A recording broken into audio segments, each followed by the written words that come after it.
Hi guys, this is Leah from Mommyish, and this is a more specific tutorial for the new shadow style set and action, which separates the shadow from your element. So, and excuse my daughter in the background if you can hear her.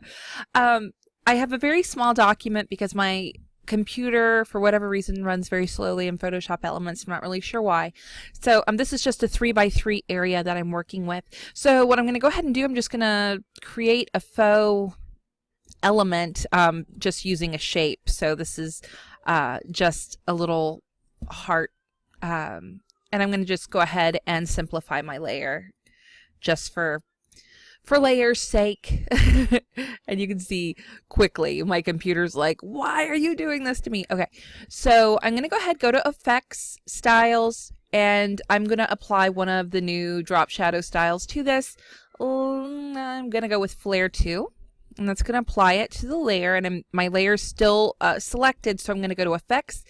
This is where you would have loaded the action, so if you haven't done that, go ahead, load Effects, and for PSE users, there is a separate folder. It says PSD Action, and then you just double click on that and load it, and it'll pop up here. There should be a little icon here that says Separate the Shadow.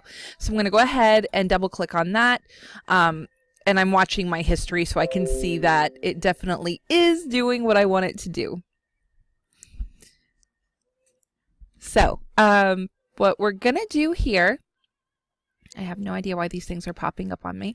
All right, is go to our layers, and you see here we have our main layer, and then we have the shadow layer. Because of the way PSE works, it doesn't let you separate the shadow like it does in Photoshop Full.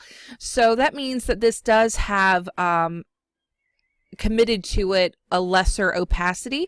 So if you're wanting it to be even darker, don't be afraid to just go ahead and duplicate your layer and then adjust the opacity from there. But I'm pretty happy with how this looks. Now we want to warp the shadow. Now warping shadows in PSE is definitely different than in CS, but it is definitely possible. So one way you can do that is you can go to Image, Transform, and I would do Distort. You get this little box here that kind of has the different areas that you could distort. So if I'm choosing down through here, it's going to let me pull this way. If I choose up here, it's, you know, I'm kind of pulling and whatnot from different areas to gain an effect, you know.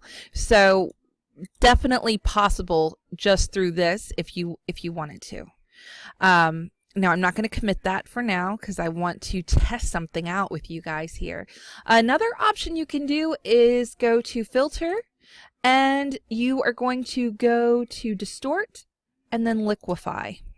All right.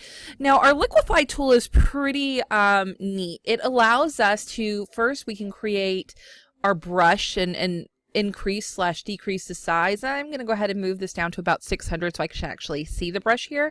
Then you have pressure. You see here there's an opportunity to pinch. So if I did that, and let me go ahead and increase the size of this. Oh, not that much, Leah. Hello. You see how it's like pinching it in? I'm going to revert it back. Then you have your kind of expanding, almost like a balloon.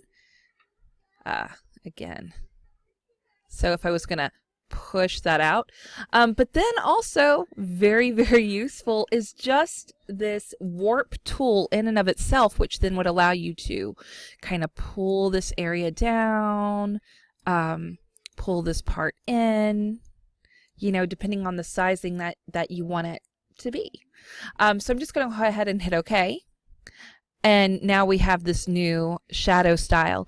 It's going to affect like the blurriness, if that makes sense, of that layer. So again, don't be afraid to just go blur, go to Filter, Blur, a Gaussian blur, and I would do a very small radius, like maybe 1 pixel, just to soften it up just a little bit. And then you have your new drop shadow. And just for the fun of it, I'm going to add a layer above this. I'm going to take out my paintbrush tool, switch it over to white, and I'm going to add a little bit of a highlight effect here on this side. Ooh, not the whole thing, Leah.